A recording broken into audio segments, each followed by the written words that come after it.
Okay, so if that's all right with you. So I think quite a lot of the people who are on the thing, and quite a few people have actually said, you know, they can't come, can we see it? So I hope you're all right with that. You know, we're not going to do anything which is, it's quite helpful, I think, to people. I found that, you know, when other people hear the other people talking who are also having similar problems, it can, you know, it can be really encouraging. So this, obviously, in this sort of thing, I can't solve it has to be very general, really. You know, I'd have to deal with you individually to actually do something very personal. But hopefully we'll find it helpful. Okay, right, I'm going to get going now. I think they've had enough time. Don't forget to remind me, will you? Okay, right, okay, so let's start off. If we do this in three sort of sections, let's look at what happens before you leave. Now, if there's two things, really, two main things that happen. Either the dog is manically excited before going, and there's an it really is that it's just too much, and that excitement may not only be pure joy, it might just be anxiety as well. And so when you're actually going out, the dog's more or less pulling you down the road, and you know it's already now in that sort of state of mind to sort of lunge and bark and pull you along, and then you're faced with a situation. So ideally we want to get the home bit done first. So some dogs, and maybe some of yours, actually avoid having the equipment put on to begin with. So if it's a harness, may just avoid it, may go and hide, and they're having to have it forced onto them and so on. So I think what we'll look at first is, first of all, the kind of equipment you use and how you start off the walk. Okay, so the first thing is that really the equipment has to be comfortable for the dog. If it hurts, then it's not going to help at all. And so this means that the actual technique of walking nicely needs to be learnt before you leave, before, you know, at home, so that you're not trying to teach sort of heel work and control when the dog is already totally over aroused and unhappy. So the first thing before you start, if the dog is very reluctant to have the harness put on, for instance, and I have to say I do prefer harnesses, this needs to be worked on to begin with. So what tends to happen is often the people will loom over the dog, have to corner it and force the harness on, sometimes using food. And because the reason the dog's unwilling usually is because it's associated with walk. Some dogs don't like things on them, full stop, whether it's a coat or harness or whatever. And some dogs are very timid. But I would say on principle, it's much, much better to sit down, maybe even on the floor, call the dog, and then use food the whole time you're putting the harness on. And I would also say, put the harness on earlier. Put it on, say, before the dog's breakfast or something. Just leave it on. Make sure you have a comfortable one, so that when you do come out, you can cut out a lot of the faff, really. You just, someone's here. You just cut out a lot of the nonsense by just pick up the lead and off you go. And that's quite a good start. Anyway, so let's make a start. Is there anybody who would like to sort of just tell me how their dog is actually before you leave? How, you know, whether you've got a problem getting the harness on or the overexcitement or anything, just to share it with us. Okay, tell us first of all with that, what's your dog's breed and age and name, and then a little bit about it. I'm sure somebody can tell us something about before the walk, even if it's, oh, my dog's lovely and calm and starts off fine. Okay, come on then. I shall pick on somebody. I don't mind starting. Brilliant, thank you. It's Heather. I have a 7.5-month-old German Shepherd bitch called Karma.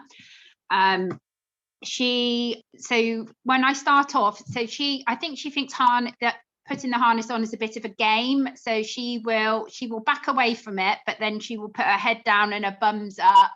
And I think she tries to turn it into a bit of a game, as in if she thinks she runs off, that I will chase, which I won't. At the moment, to get her harness on, I'm using food. So I'll put my hand through the harness with food and get her to put her head in that way, and then pop it over like that. So once she's got the harness on, once it's over her head, she's fine. I can clip it but it's like she wants to turn it into a bit of a game, is what I'm gonna. I suspect it's not pure joy. Okay. Maybe, how old did you say the dog was? He's 7.5 months. Right, so he's a baby. Maybe it is a game. Yes, perhaps what you can do is, just as I suggested before, sit down and wait. And then if he starts doing that, just put the thing down and wait a bit. Okay, come back again, and only feed him if he's actually cooperating. Yeah. It might take a bit of time, but you know, that would be I think quite a good idea. I think if nobody's, is anybody particularly eager to tell me about before leaving? Because if not, we'll go on to the next bit. Okay, right, so let's look. Now this is fairly crucial, really. When you're out, obviously the dog's on a lead, so the dog is trapped by you. And if it's fear of causing the reactivity, then of course that makes it 10 times worse. I'm sure you'd find if you dared let the dog off lead, it would actually cope a whole lot better. So I'm not suggesting that you do that at all. Okay, so I think the next really important thing is to look at the walking technique. Right, so first is to have the comfortable equipment. I do think that a harness is better. Actually, let me explain. Eventually what you want to do to get the dog to feel better about something he's frightened of particularly, is to be able to pair that thing with something that's good, and at a time when the dog doesn't feel threatened by being too close. Okay, now if you have uncomfortable equipment and the dog lunges and pulls, and you've got something around the dog's head or throat, when the dog pulls, there's something is going to be very negative. It's going to hurt the dog. Even the dog is so aroused it doesn't realize it's being hurt. It's going to be a negative association with the thing. So that is my main reason for having equipment which doesn't hurt the dog. Now, if you're using equipment to control the dog, then I suggest you don't. I suggest you use comfortable equipment, and you get the walking technique good, so that you're going to be dealing with the emotion that's causing the thing. As a behaviorist, I'm not sort of doing training skills. It's more about dealing with the emotion which causes the thing. And it's very easy to sit here and talk about it, I know. Right, so ideally, I would get a harness with a ring on the front, which would be, for me, a perfect fit harness. Now, this is a huge one here. This is a German Shepherd size one. If you see, that's the front bit. It's got a ring on the chest, all right? And it's like that. All right, so it comes in 3 bits. But for actually teaching the technique, I would do this. If you've got a garden and around the house, I would pop the lead, a nice longish training lead, say 4, 5, 6 feet, not a close thing. You're not trying to hold the dog next to you, onto the front clip only. Now, when you've got the lead on the collar or the back, as the dog pulls, you're pulling back, it's resisting, so you've got the opposition reflex. So in a way, you're having sort of a bit of a game of tuggy as you go. If you put the lead on the front, now it does encourage the dog to follow the lead, especially when you haven't got all these arousing things from the environment. You're just walking around the garden. So you can walk backwards and forwards and around the furniture, out in the garden, make it fun. If the dog wanders off a bit, fine, let it wander off and have a sniff, and then come on, back you come, good dog, and off you go again. So keep it upbeat and nice so that you have a really nice walking technique and it's fun.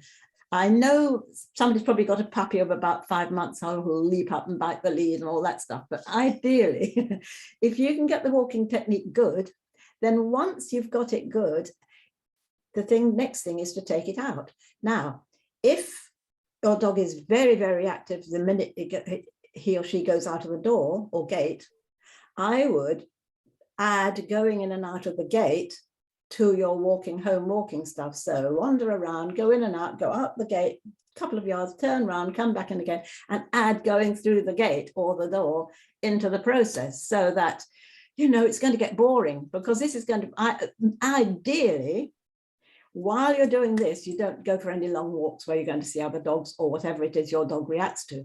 You don't want that. I mean, hire a field, do what you like, but don't, if you'll find, if you can bring it back and start again. So add just going out. If your walks start by going down the road, and that's where the trouble starts, start by going in and out, and then go a little bit further and come back. So after you've done that sort of 2-3 times a day, maybe, rather than a long walk, your dog's going to begin to think after a week or so, oh, well, this isn't particularly exciting, is it? Now you're going to get somewhere. So you need to start off with a good technique. And now the next thing we will look at is what you do when you meet another dog. So shall we have somebody tell us now, what about, if there's anybody who would like to contribute a bit about the actual walking technique and the pulling and what the equipment and how you cope with it. Is there anybody who'd like to tell me about that? Tell us about that? I can. Yeah. Hi, George. Thank you. Come on, George. So he's, generally speaking, he's really good. He'll so it's loose lead the entire time. He'll walk beside. Yeah, so it's on the front. Even when I've got him on the back, it's loose, and he'll walk alongside me. But then as soon as we kind of like see somebody, especially in the dark, if we see somebody, or if we have to walk beside somebody, then it's like he feels a little bit threatened. So then he kind of goes on his high horse. He's been a little bit better recently because I'll try and entice him to distract him with a tree. So then he's rewarded if he doesn't bark. But obviously without the reward, or if he feels particularly threatened, then he'll just go straight to barking. If he was starting off in a very highly aroused state, it would be far worse, wouldn't it? And he'd react much earlier. Yeah, so definitely. I think it's quite important. And you find that actually following the lead on the front of the harness, that works well, do you? Yeah, it's better than if it's on the back. If it's on the back, then once he starts barking, he won't stop. If it's on the front, he can cancel out a bit more, like a lot quicker. Yeah, and you can move him quicker, can't you? Yeah. Yeah, he understands the urgency. Yeah, brilliant. Thanks very much. Anybody else have something to say about the actual walking part of it? Yeah, I mean, our pup is 10 months today, and she weighs 29 kilos. So she's a big dog, and I am only 4'11".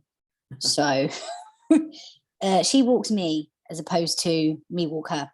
At times she will walk nicely. The majority of the time she pulls like a train, and because she's a Labrador, that's difficult to handle. Even with my partner, he's obviously bigger than me, but even she can have him walking down the road. Practiced loose lead walking as we've just explained, and does he do it nicely around the house and garden? When we had her as a pup, we did, but we can't use a lead in the house because she just bites it and she turns it into a game. Okay. So we just can't. Even when we get ready to leave the house, she's hyped up. It's as if she anticipates. Okay, she's going for a walk. What I would suggest you do, start off by not putting the lead on. Put the lead around your shoulders, put a harness on, have it all ready, and do walking around the house without the lead. Because if you keep encouraging her, decide which side you wanted to go, walk just exactly the same as I explained, but without the lead. Because she's fine in the house. Yeah, that's good. But that's where you've got to start, and then pop the lead on, keep walking. And it might be if you give her something to carry, it might help. She's a Labrador. Does she carry things? We've tried that when she went through a phase of, on her walks, having what we like to call a schiz attack, where she just goes kind of like zoomies on the lead, runs around in circles, jumps up, bites the lead, bites the clothes. We've already spoken. I think she needs extra help. I think I've said to you, her general state is so hyped up, you can't bring her down. And therefore you really do need a bit of help from the vet. I think there comes a time, where if a dog is so totally hyped up, if you imagine that's a human who's wired all the time and can't relax for a minute and reacts to everything, they would be on some sort of medication and probably psychiatric help, wouldn't they, to really help them if they're in that sort of state. And I think in a way you need to consider that with a dog. Most vets are happy if there's a behaviorist to if people have a one-to-one with me, for instance, if I then get in touch with a vet, they're usually quite happy to prescribe something. It's not got to be for all their life, but it gives you a bit of a break so you can get going. Yeah, so we've tried we've tried loads of different things. So we've tried a front and back harness I doesn't make a think, I haven't spoken to difference. you before. I think my thing is with actually that you try too many things. You don't do one thing and carry on for long enough. And you know, if you dabble, we'll try that. Oh, that doesn't work. We'll try that, and that doesn't work. I think nothing's going to work quickly. I think you need to really persist. And just one little tip about the lead. Now, if you help the lead on the front, if you get a chain puppy lead, a lightweight chain puppy lead, take the handle off, put it between the end of your lead and the harness. So you've got a chain section where she's likely to bite. Now, first, I have found that dogs aren't very interested in biting bits of chain. Doesn't feel nice. And also, if she does, she's not going to break the lead. So that might be something you could think of. Okay. Right. So we'll have another go later, Steph. Get in touch, okay? Right. Next thing, let's just look at the whole reactivity thing. How many of you just sort of say, put your hand up so I can see you.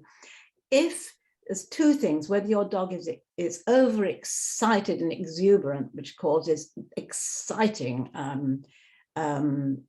reactivity, or as opposed to fear. Is there anybody here whose dog would just be wildly excited rather than fearful? Yes, Steph, I would think so. Maybe a mixture.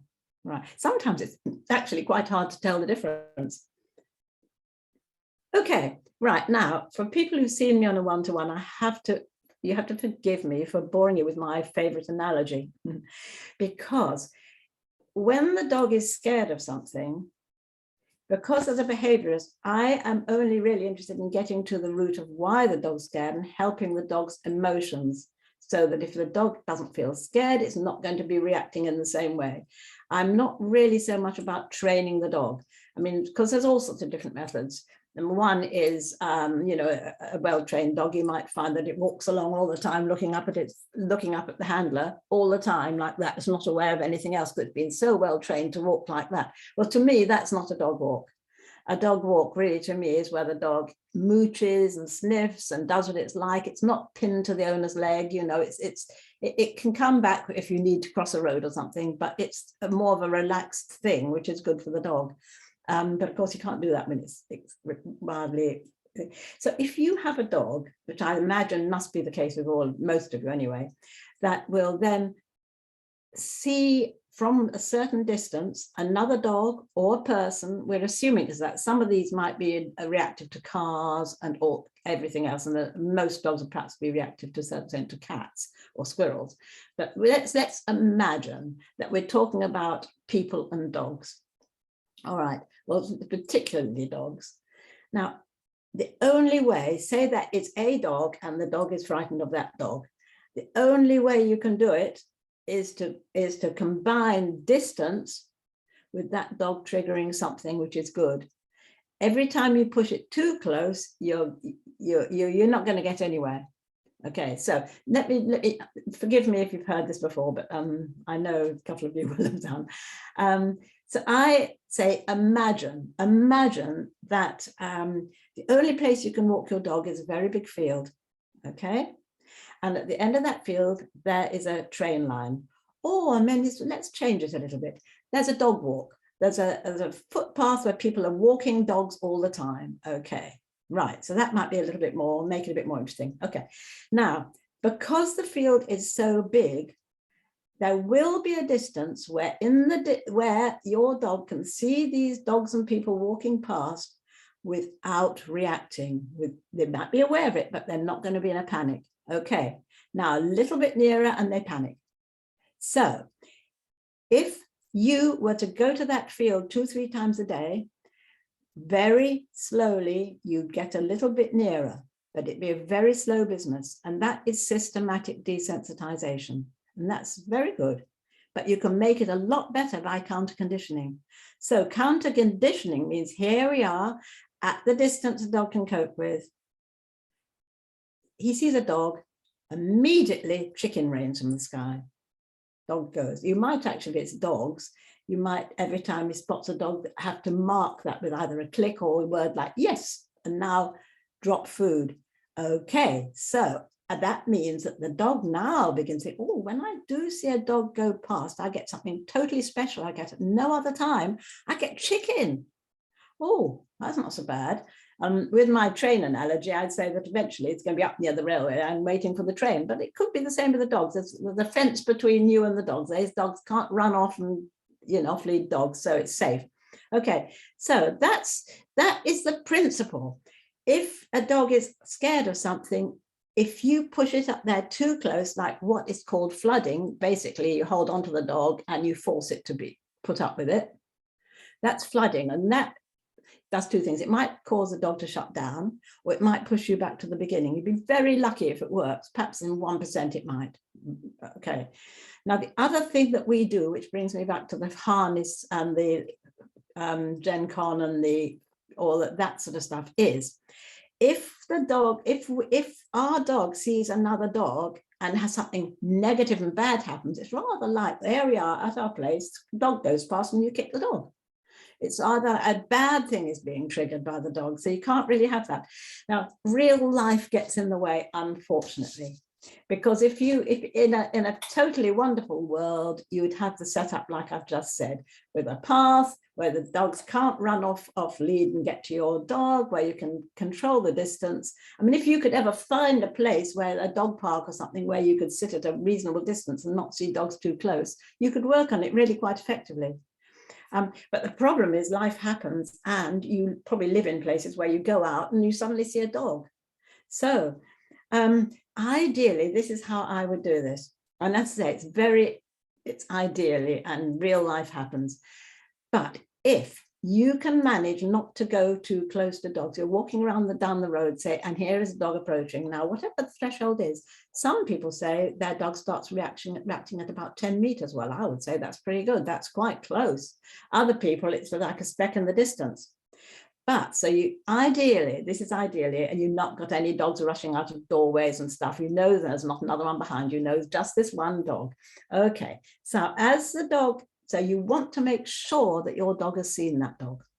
So what a lot of people tend to do is they look at me or that's distract and the rest of it, because fine, that's lovely. It gives you a bit of peace, but you're not counter conditioning. You're not getting the dog to feel better about other dogs, which is really what you need to work at.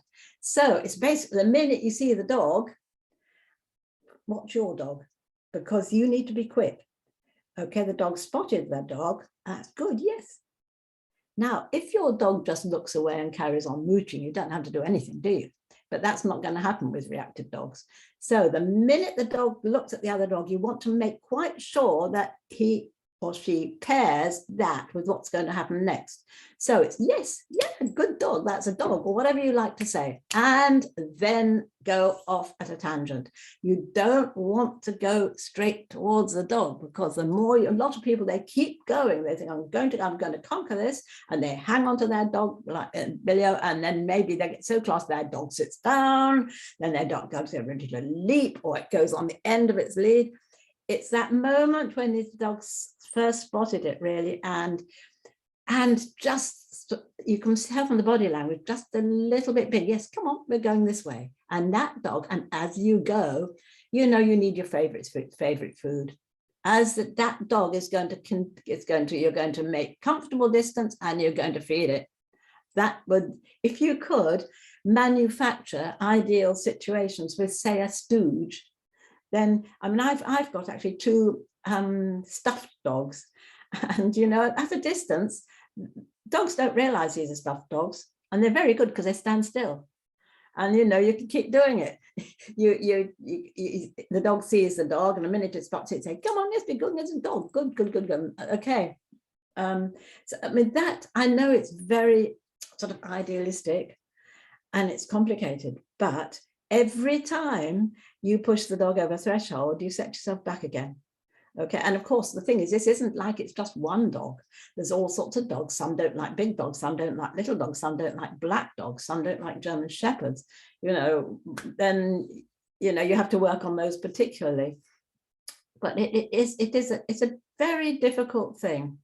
And just the science of behavior is that you can't escape from the fact that if you push the dog into close proximity with no escape, then the dog's going to get worse. I mean, my son, I mean, he's old, quite old now, of course. When he was a child, something awful happened when he went, and when he was about 2 years old, and he was terrified of the dark. And so when he got to about 12 or 13, it became a problem because he couldn't go away in school camps or anything like that. And we took him to, they referred us to a psychiatrist. Now, he went every week. He went every week for 6 months, and he had things to do at home in the week practice, but of course you can reason and talk to him where you can't to a dog. But the point was, every week he had a little bit of progress. It was slow. Nobody expected it to be quick. They knew it would be slow. So he obviously was never plunged into a dark room, which would be a bit like taking the dog too close to another dog. He was always in control. He had the switch, it would be a dimmer switch. He could turn it on off whenever he liked, and he had the control of it. Well, our dogs don't. They're on a lead. They have no control at all. And of course, he had sort of NLP type things to condition his brain. And also, he could have had medication, but he didn't. But this is where I think possibly dogs, if they're really bad, medication helps, because you haven't got the option for talking it through.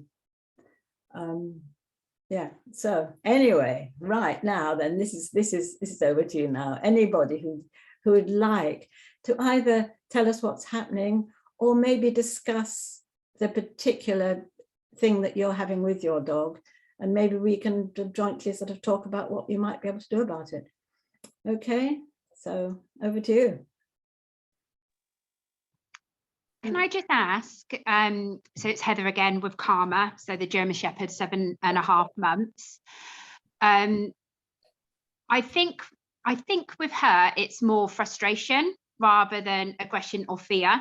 Okay. So she does go off lead. Her recall is very good. She's always comes back. She's happy to play with other dogs. She doesn't want to play with every dog in the world. She would much rather play with her ball, actually, to be honest.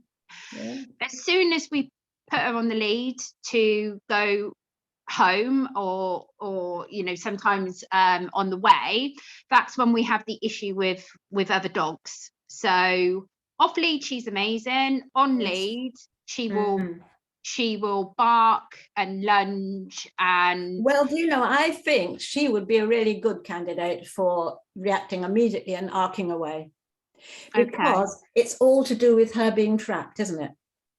I'm just, to be honest, it's crazy. So sometimes we can get past the dog. I try to do what you've suggested. So when she sees a dog, I try to treat. Sometimes you include distance, Heather. Yeah, sometimes you have no choice. So you can, like you say, you can walk around a corner and boom. Yeah. Sometimes I can walk, so we can walk behind a dog at a certain distance and she's fine. Dogs on the opposite side of the road, she's okay. She doesn't, she'll look at them, but she doesn't bark or try to, pull across the road. We're still doing puppy training. So when we get to puppy training class, she's bark, trying to pull to the other dogs, but then she will settle and train. And the same, we do a coached walk-in group. And again, when we first arrive, bark, but then she will settle and she will walk behind the other dogs. Absolutely fine. I do think though that if she's barking, it's an indication she's too close when she's on lead. Okay. It's difficult in a class, but I think two things here which make me think of. The first one is it's all to do with the arousal, the whole arousal thing anyway. If you go out and you see a dog and you manage to do quite a reasonable distance and it's all okay, that's worked well. Now then, she's got a little bit of adrenaline into her system now. Yeah. Now then, when she comes to see the next dog, she's already a little bit hyped. So each dog she sees, it's almost like you ought to call it a day after 2 dogs or however many dogs, because it's going to get more and more difficult. That's the first thing. And the other thing I've forgotten, what was it? Oh yes, the other thing is building a really good escape procedure. So if say a dog suddenly comes around the corner, as you say, or you get Yeah. sandwiched or whatever, Yeah. the best thing is to run. But what you actually need to do is teach her, when everything's all quiet and nice, just teach Yeah. her a really good let's go if you haven't done it already. And now let's go to me means Yeah. you go in another direction, you run, I can still Yeah. run, you run, and you make it fun. Yeah. Whatever your dog likes, squeaky toy, food, whatever you like, come on, let's go, we're going. And then, you know, when you're practicing this, after a few seconds, just turn around and walk like nothing's happened. But then she's known to know that when you go, let's go, it's not like, oh, we're running away from something. It's that dog's triggered some fun, but it gets you out of trouble. I think running is probably the best way out. Okay, she will plant her butt. She will literally sit her bum down and not move. And I think you just have to do it sooner. You have to be very quick. And you know, if you do a let's go, you know, you can hire, you know, let's go. Yeah. You know, I went to see him a couple today, and the man, as walking the dog around, the dog kept barking because I was the dummy guest. I said, mate, do it like you're being positive. Come on, we're going. Come on, go. Not drag her, but you know, get her moving. And then I think you have to put some enthusiasm into it.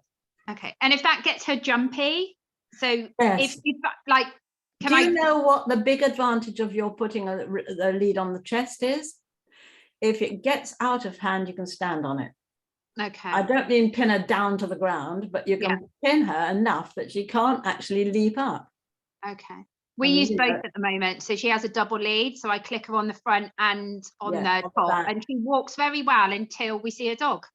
Yes, that is the moment you need to practice on. Yeah. That is really, and if you can find an environment where you're not got too many, you don't want too many. You don't want too many all at once, or you don't want one after another. Though there is a weird thing with dogs, and I don't know if any of you find this. You know, it's a bit like I say to people again, forgive me if you've heard this before. If I was in a park and it was an empty park and a man appeared, I'd be very aware of that man, probably a woman. I'd be very aware of them, and I might feel slightly uneasy. Now, if that park was full of people, you know, I feel fairly invisible. And I think sometimes it's the same with dogs. If you can go to something like a dog show, and, you know, they can cope really well. But if you're out on the road and just a dog appears, it's like they feel much more threatened, especially when they're trapped on a lead. Yeah. Yeah. Anybody else? Thank you. Thank you. Hi. Hi, George. Yes. Sorry. So one of the things, so Bailey is really good specifically with me during the daytime, but when visibility is an issue, I find that he's way more reactive. You know, good as gold. Looking it through his eyes. I mean, if you're a dog and you're low down and you see something like a car, I mean, doesn't that look like a monster with eyes? Yeah, that's the thing. For me, it's like, how do I, you know, how do I make it easier for him? Because obviously the thing is it's just visibility is an issue. Yes. Where do you take him? So generally speaking, I'll take him down the main road and then onto the industrial estate. Because with the industrial estate specifically, if I see people and stuff, it's kind of a controlled environment. Yeah, but it's down the main road because obviously people kind of popping in and out of objects and things like that. I would say that's probably the very worst environment, isn't it, after dark? It's all these people coming and going, some he can't see, lots of traffic, all these lights. Yeah. You know, I mean, ideally, again, if you could pop him in the car and put a headlamp on and a fluorescent thing on him and go to a field somewhere, it'd probably be a lot better, wouldn't it? Okay, so specifically with like the main road, well, obviously it's not a main road, but with that, all of the stimulants and stuff, it's that, you know, putting him on edge, and then when something actually does pop out, absolutely. I would try to find a cunning plan of some sort to avoid doing that after dark. Yeah. No, that's fine. It's different in daylight, isn't it? All these lights and things and not being able to see properly makes it a totally different thing from walking down in daytime, doesn't it? Okay, so it's all of that rush of all the headlights and things like that. That's probably what's causing his extra reactivity. I would think so, because you don't find it so bad when it's not dark, do you? No. He does with me. Well, yeah, he does with Liv, but I think if Liv was just to follow your instruction and do what I do with him, he'd probably be all right. But yeah, okay, cool. So I'll just try and avoid taking him I on would. to It would be worth it. You know, in Yeah. some cases, I think no walks at all are better than walks which really panic the dog. got it. You know, okay, it's not a lot of exercise, but there's other things you can be doing to enrich the dog's life. You know, some people are sort of worship the god of the long walks. You know, the more the dog reactive it is, the more exercise they think they have to get the dog doing. And, you know, I actually think it possibly has a negative thing. I think some time spent getting the walking technique nice and then working on reactivity. One thing which is quite, say you live in quite a busy road with lots of people walking past with their dogs, that's perfect because you've got a little field with the dogs train line at the end. So you can stand at your door, you have a nice loose lead that leave the door open, waste all your central heating, and you know, do it with passing people and dogs. The minute they say yes, and turn and go back in the house again, and you know, get them. You can, yeah. But you're better to put the work in really than to subject the dog to something which really isn't really good for him. Because when he comes home, one quite good test I find is if your walk has been the ideal walk, which really is a walk which is a sniffing and mooching and then nice run off lead, no ball play, nothing too much, just doing what the dog doing, what he or she would do if you weren't there, basically. That's what you're aiming for. And if it's worked out well, the dog comes home, probably has a drink and collapses. Now, if it's been an arousing walk, the dog's probably going to come home frantically drinking, then it's going to have to unwind, and it's going to be quite excited and wired for a while before it can turn, he or she can calm down. And so that, in a way, is quite a I think a good way of telling if the walk is good. Is anybody here, would you say, when you come home, your dog is quite relaxed and chilled? Yeah, but your dog's not too aroused on the walk, is he? So I would say, I know your name's Bright at the end, and I've forgotten again what your first name was. Sorry, what was your first name? Oh, sorry, Emily. Sorry, Emily. Right, yes, your dog isn't too badly aroused. Your dogs aren't too badly aroused, are they?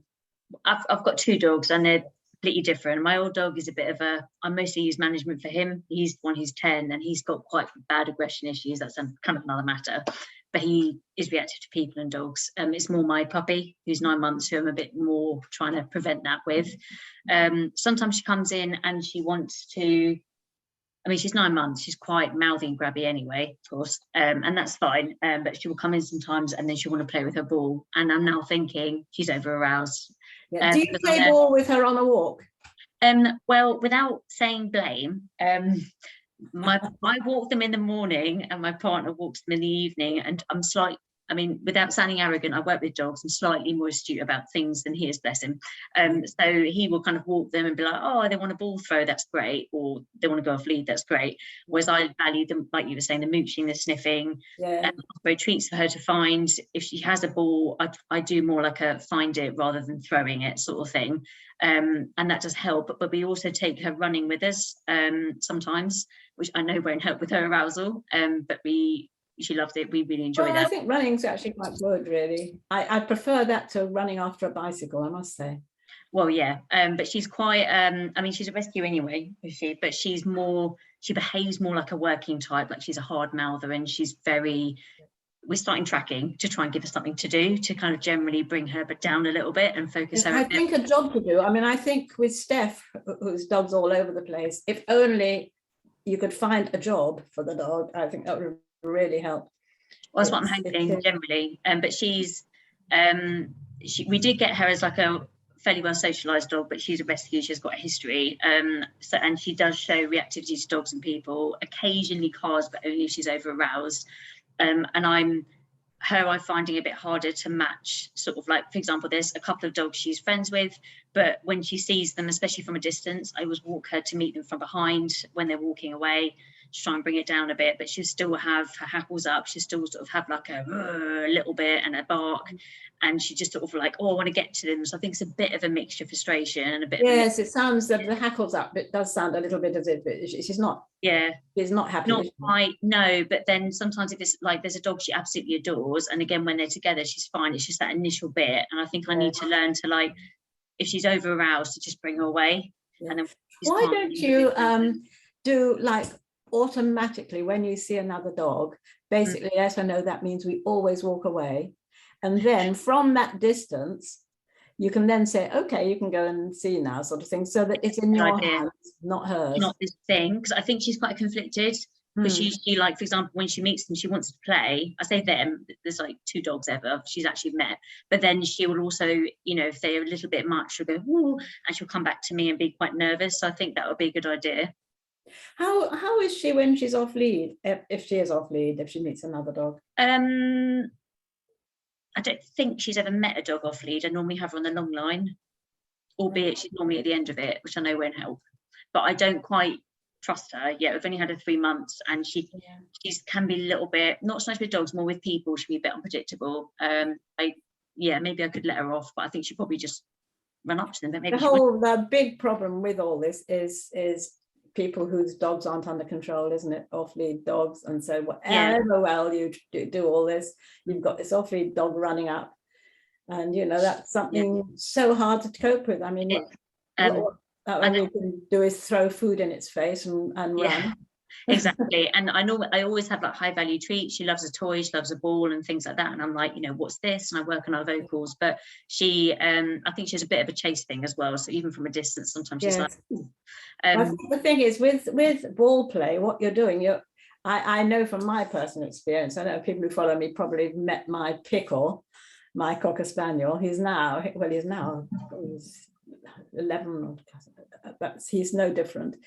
But we used to have a ball thrower. I'm not guilty, but like you, a certain person played the ball thrower. And you know what? We have a little field out the back, which is mine. And I hid the ball thrower because I thought this is just getting him too excited. And all he did, he was absolutely obsessed with chasing the ball. He wouldn't stop. And I hid the ball thrower. And that was fine for several months. And one day, Pickle came in, and I had 5 dogs then, and I had my water in a bucket. He came in, he dived into this bucket. The bucket was all over the floor. It was in the sitting room. Water everywhere. It's amazing how much water comes out of a bucket. And I said to him, you found the ball thrower, didn't you? Yeah. And in my ignorance, that was 11 years ago, you know, when he was a puppy and throwing the ball, he loved it so much, he leaps in the air. I've actually taught him to catch birds on the wing.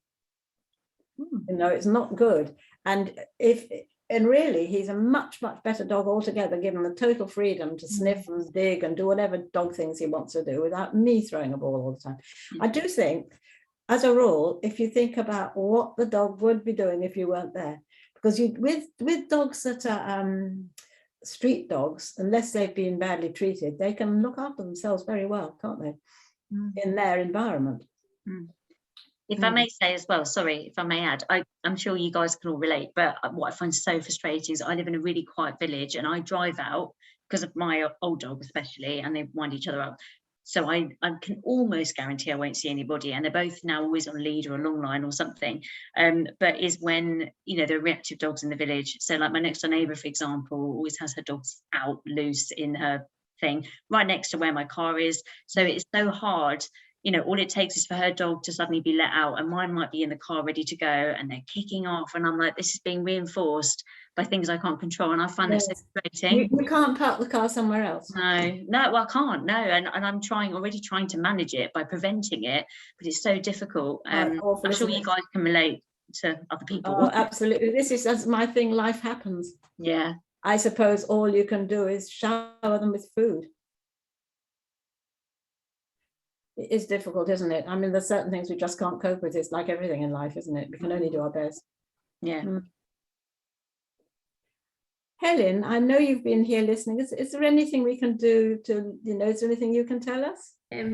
Yeah, I mean, we've got 13-month-old Cocker Spaniel, and we did everything to make sure that he was quite socialised with noises, environments, people, dogs, and he used to go to dogs play, and he was doing really well. And then in September we went on holiday. He started taking a bit of a dislike to puppies, so we sort of kept him away from any puppy. Everybody wants to come up to you with a puppy, don't they?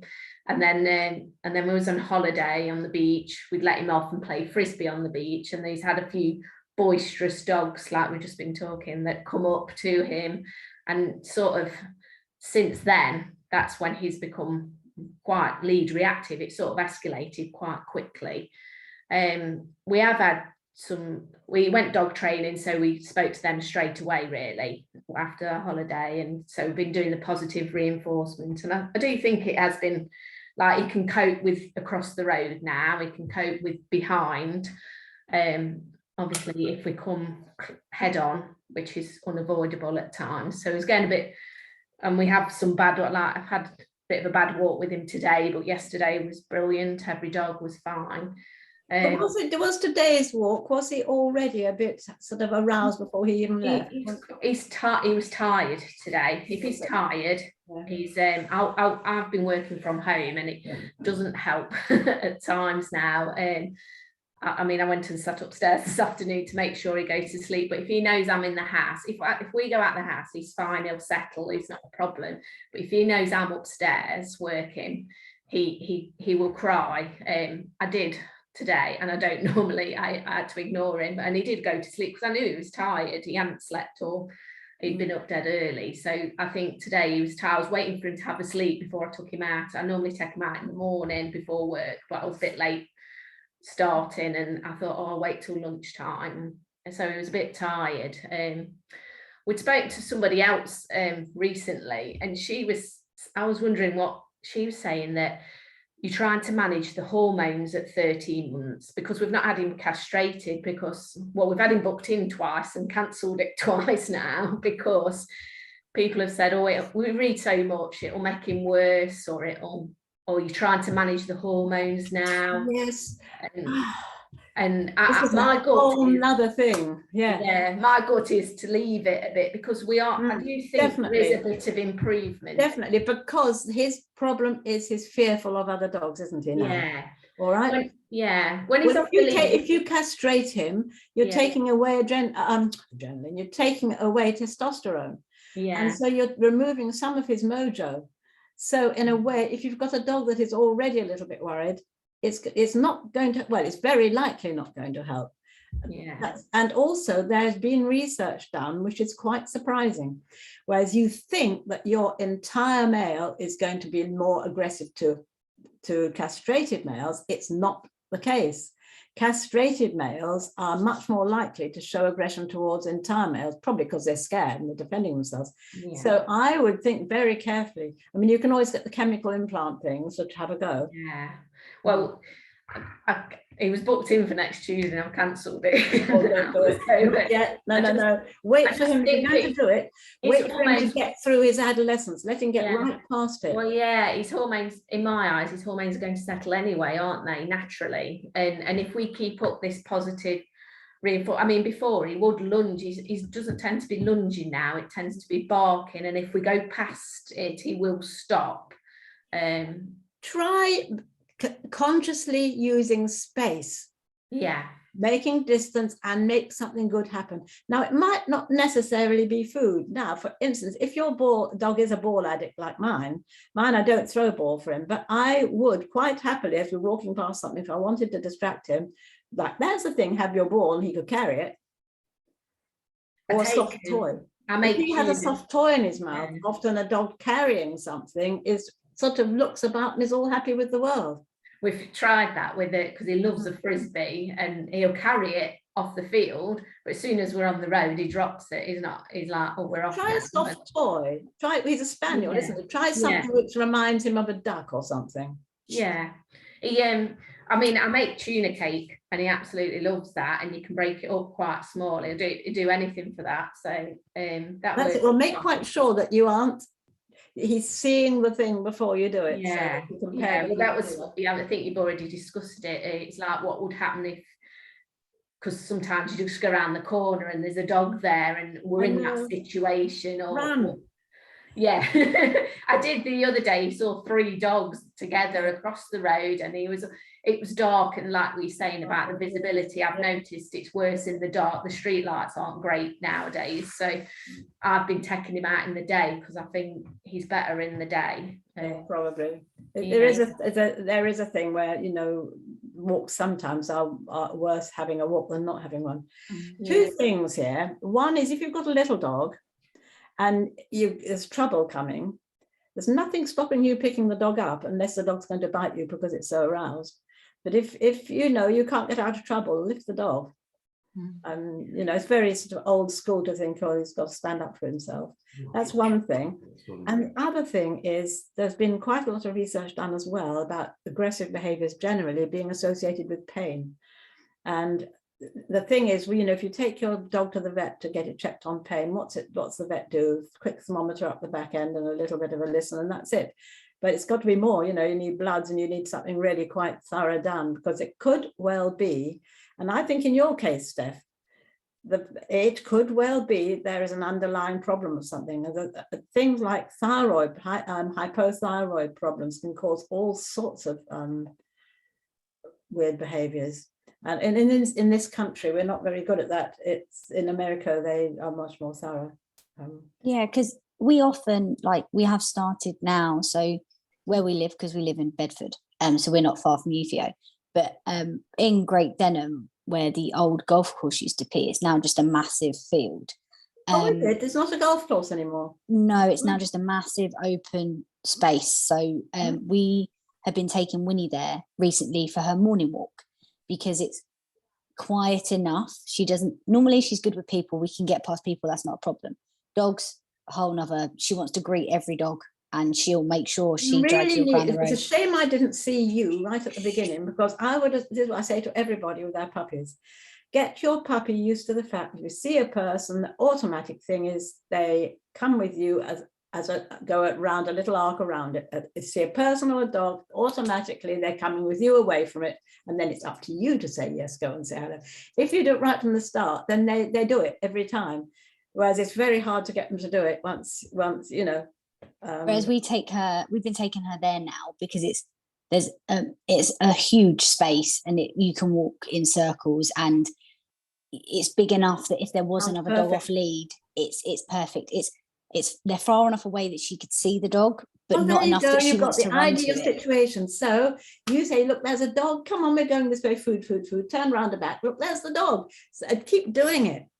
And we often, when we do that walk, we often start off with a walk on lead, just because she gets a bit excited. So we just do that, and then we let her off and we let her do what she wants. She sniffs, she runs about. We do a bit of recall, perfect. You know, and treats, but it doesn't tire her out. So you say, well, perfect, that should make her mellow. I am not sure that physical tired is what you need. I have a sort of feeling you're working very hard to physically tire her, and actually you're wiring her. But she gets to sniff on her walks to her heart's content. Yeah. We don't do a lot of training on these walks. We literally just let her do what she wants off lead safely. We don't. And when you're on the way there and the way back as well, because it's the walk and getting there and the getting back, which probably.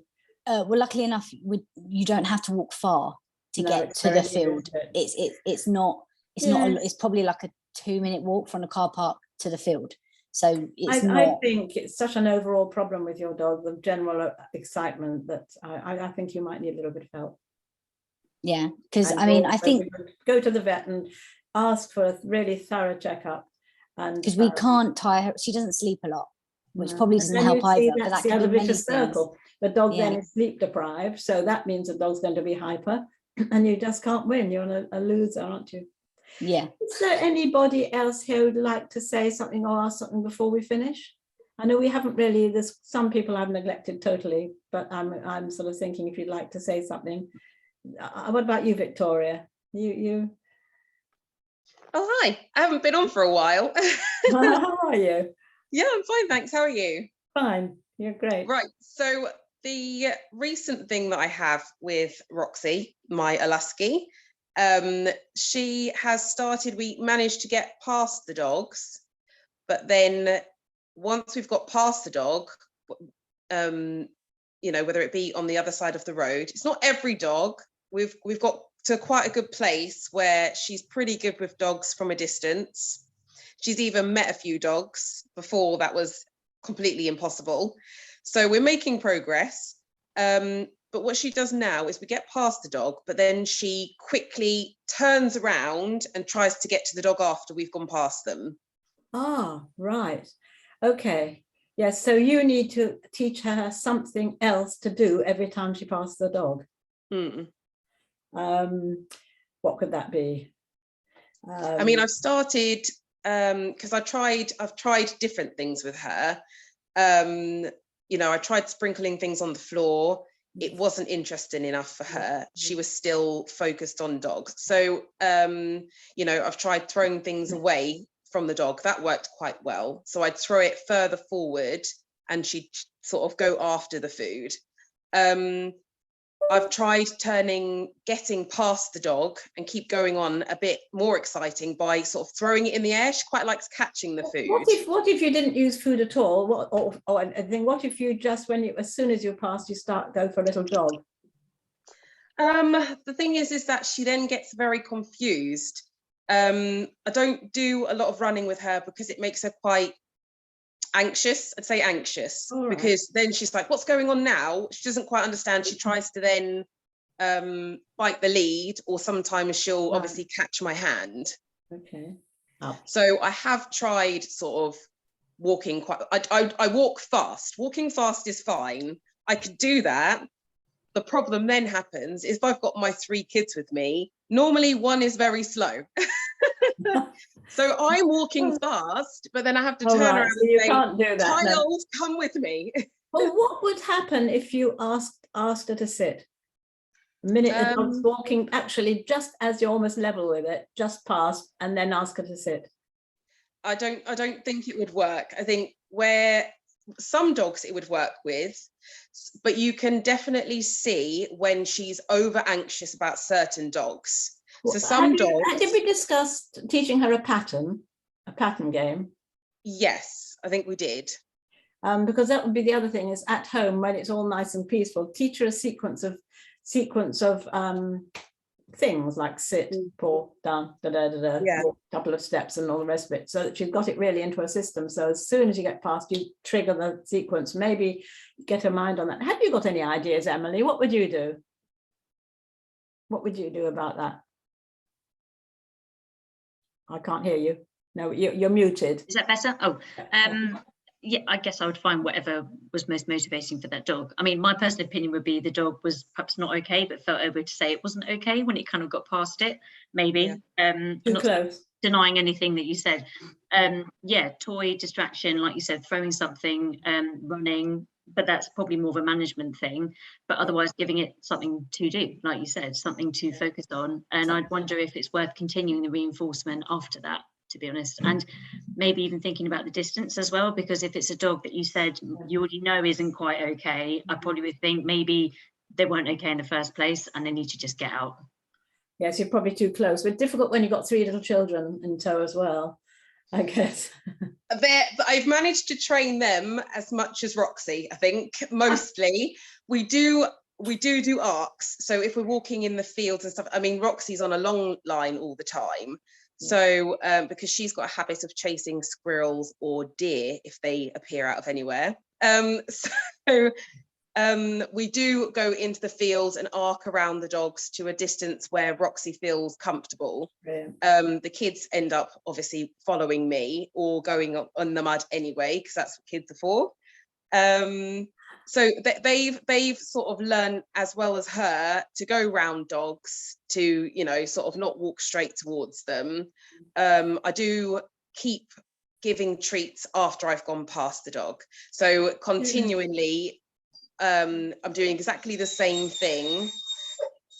Well, I reckon it can only get better. Nothing's quick. You've just got to keep doing it, don't you? I mean, it's nothing, unfortunately, is quick. I think it's got to come to the end of the hour now, or a bit more. Is there anybody who's got anything they really, or if you have, message me.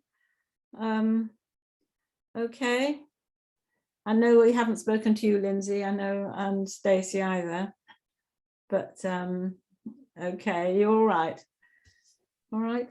Yeah, no, I just sit here and it's nice to listen and see what everybody else is doing, and then input if I need to, or you know, Great. my Lovely. dog's not so bad, but he is reactive sometimes on a lead. Yes. But yeah, I think, you know, when we discuss, obviously, you know, the lead and fight and flight, they can't get away, and that's when my dog will react. But it's fine off lead. Yeah. So Yeah. yeah, it's hard, isn't it? Yeah. Well, just to sort of finish off, there's the only one thing I'm sure Emily would say.